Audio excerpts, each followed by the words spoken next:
Hello, welcome to our first edition of Frederick & Peterson Rev It Up Restoration.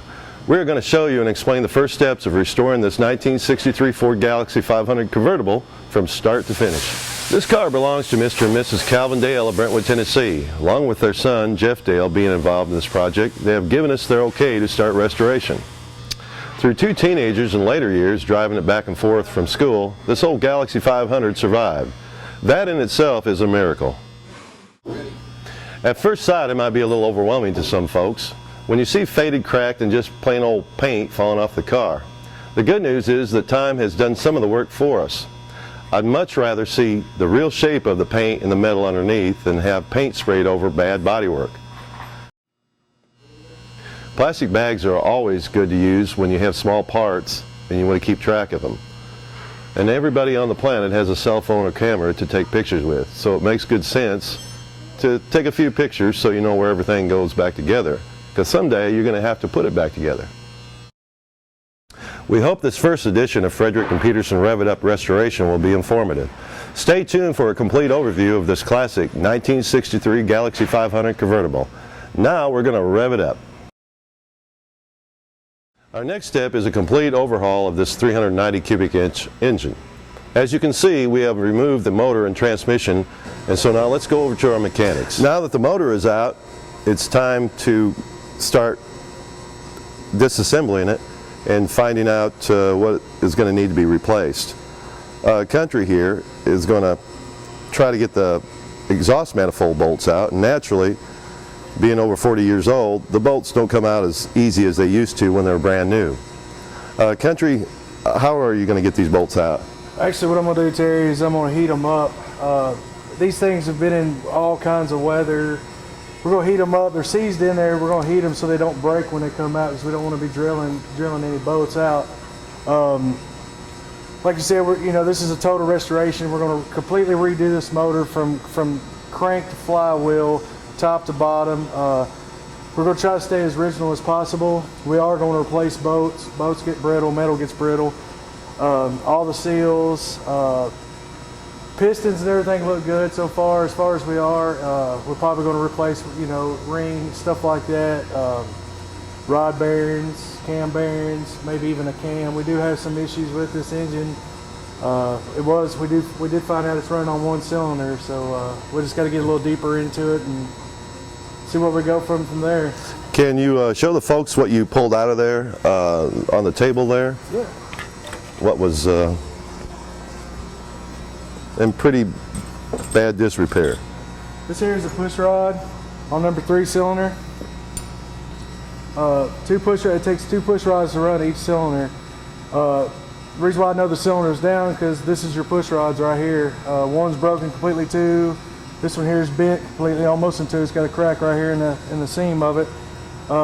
Reason being is when the motor was probably put back together, somebody put some seals in it and didn't seat the push rods into the rocker arms right, and it bent them and broke them. So that's just it's a common problem if it's not assembled right. Now I see you have everything laid out here on the table, and it looks organized. Being that you're going to be majoring this motor, you're doing this because you'll know exactly what to replace. Right. Everything gets lay it out. I always lay it out as I take it apart. As far as the boats and everything, the reason why I've got all the boats in everything is because I'm replacing all those boats. It just needs to be new. Like I said, everything's going to be stripped down, painted to code, and put back together as is original layout. Are you going to change the camshaft in this car? Yes. Are you? Yes. A little bit more lift? Yeah, we're going to let her talk a little bit whenever she runs. Anything you need to add? No, so far. We got a lot of parts that's got to be cleaned up. Like I said, painted back to code. We're trying to keep this as original as possible. As the customer wants it. Right. So we will need to add motor mounts. There was one broke motor mount. It's a little PM stuff that it needs to be done to it. Well, it looks like you got everything under control, so I guess you'll get back to work and have at it. That's right. I guess that's why you have the fire extinguisher here. Yes. Yes, sir. Safety first. Always.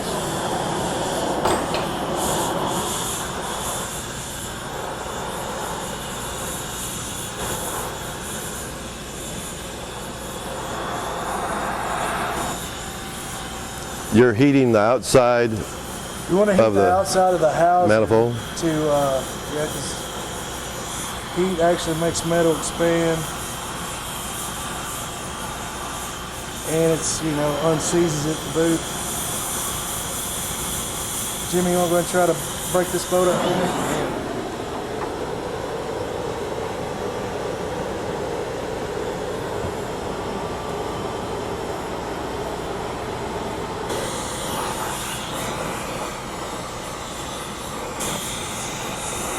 You ready, Jimmy? Yep.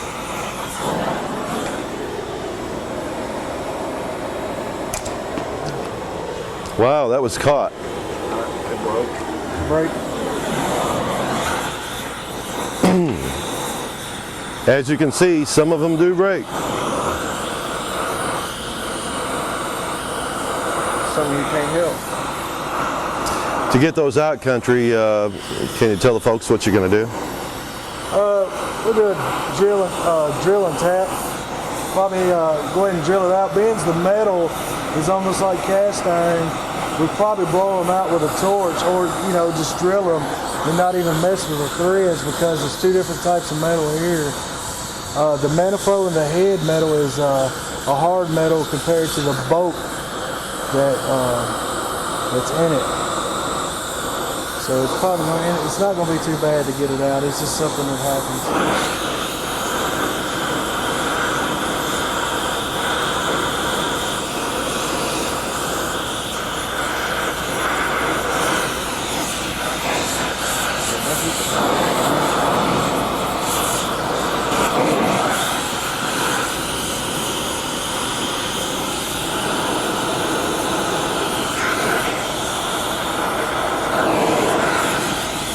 You ready to try it? Yep.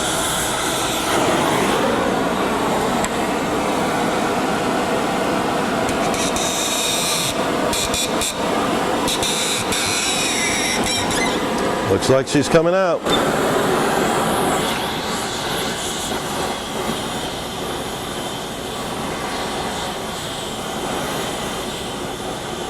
Try this one. Go ahead and try it. All right, let's go to the next one.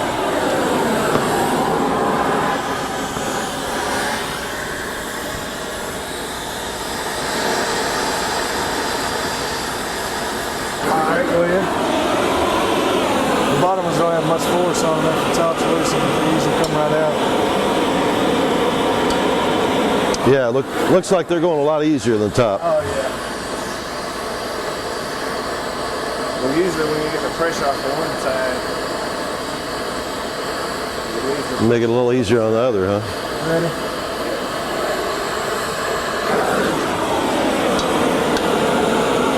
Oh yeah. pop loose.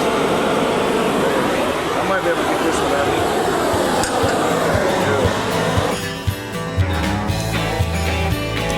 Well, go on to the next step.